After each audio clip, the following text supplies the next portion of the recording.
श्री राम और लक्ष्मण जी मुनि के साथ चले वे वहां गए जहां जगत को पवित्र करने वाली गंगा जी थी। महाराज गाधी के पुत्र विश्वामित्र जी ने वह सब कथा कह सुनाई जिस प्रकार देव नदी गंगा जी पृथ्वी पर आई थी। श्री राम और लक्ष्मण जी ने मुनियों के साथ गंगा जी में स्नान किया। स्नान के बाद उन्होंने ब्राह्मणों को दान दिया तथा मुनियों के साथ जनकपुर के निकट पहुंच गए। श्री राम तथा लक्ष्मण जी जनकपुर की शोभा देखकर अत्यंत प्रसन्न हुए। वहां का बावलियों, कुएं, नदी और तालाब है जिनमें अमृत के समान जल है और मणियों की सीढ़ियां बनी हुई है।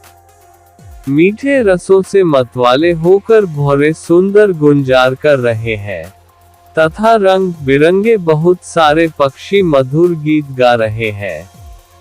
रंग बिरंगे कमल खिले हुए हैं तथा सब ऋतुओं में सुख देने वाला शीतल मंद सुगंध पवन बह रही है। पुष्पवाटिका, बाग वन जिनमें बहुत से पक्षी निवास करते हैं, फूल फल और सुगंध पत्तों से लदे हुए नगर के चारों ओर सुशोभित है। जनकपुर इतना सुंदर है कि उसकी सुंदरता का वर्णन करते नहीं बनता। मन जहां जाता है वही रम जाता है। सुंदर बाजार है, मणियों से जड़ित विचित्र छज्जे है, मानो ब्रह्मा जी ने उन्हें अपने हाथों से बनाया है। तथा यहाँ के पुरुष तथा स्त्रियां अत्यंत ही सुंदर, धर्मात्मा, साधु स्वभाव तथा गुणवान है। जहाँ जनक जी का अत्यंत सुंदर महल है, वहाँ के ऐश्वर्य को देखकर देवता भी चकित हो जाते हैं। ऐसा मालूम होता है कि उसने समस्त लोक की शोभा को रोक के रखा है। राजमहल के सभी दरवाजों पर सुंदर सोने की जरी के पर्दे लगे हुए। सीता जी के महल की शोभा का वर्णन ही नहीं किया जा सकता है। मंत्री और सेनापतियों के घर भी राजमहल के समान ही बने हुए हैं। आम का एक सुंदर बागीचा देखकर विश्वामित्र जी कहते हैं, क्यों न यही रहा जाए। तब श्री राम जी कहते हैं, ठीक है स्वामी।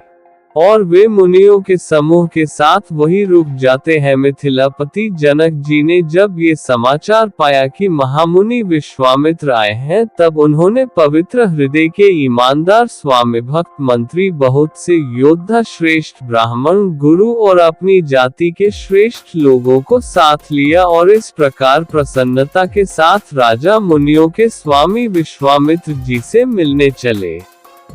राजा ने मुनि के चरणों पर मस्तक रखकर प्रणाम किया। मुनियों के स्वामी विश्वामित्र जी ने प्रसन्न होकर आशीर्वाद दिया। फिर सारी ब्राह्मण मंडली को आदर सहित प्रणाम किया और इसमें राजा अपना बड़ा भाग्य जानकर आनंदित हुए। बार बार कुशल प्रश्न करके विश्वामित्र जी ने राजा जी को बैठाया। उसी समय दोनों भाई राम लक्ष्मण जो फुलवारी देखने गए थे आ पहुँचे।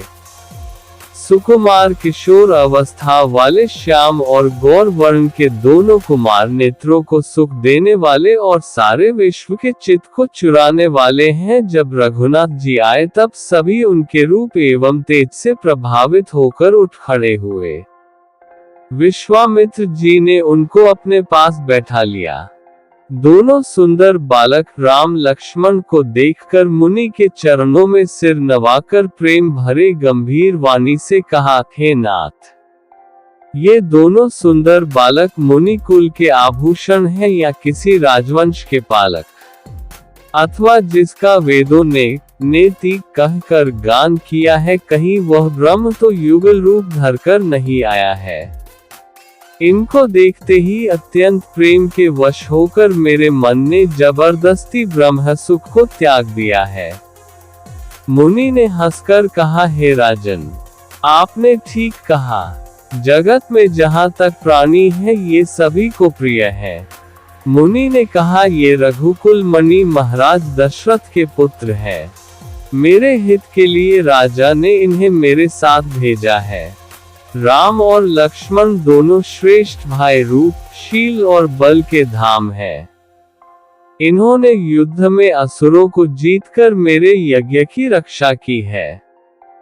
तब राजा ने मुनि से दोनों राजकुमारों को नगर में लिवा चलने का आग्रह किया और नगर में ले जाकर उन्हें एक सुंदर महल में ठहराया। सब प्रकार से पूजा और सेवा करके राजा विदा मांगकर अपने घर गए।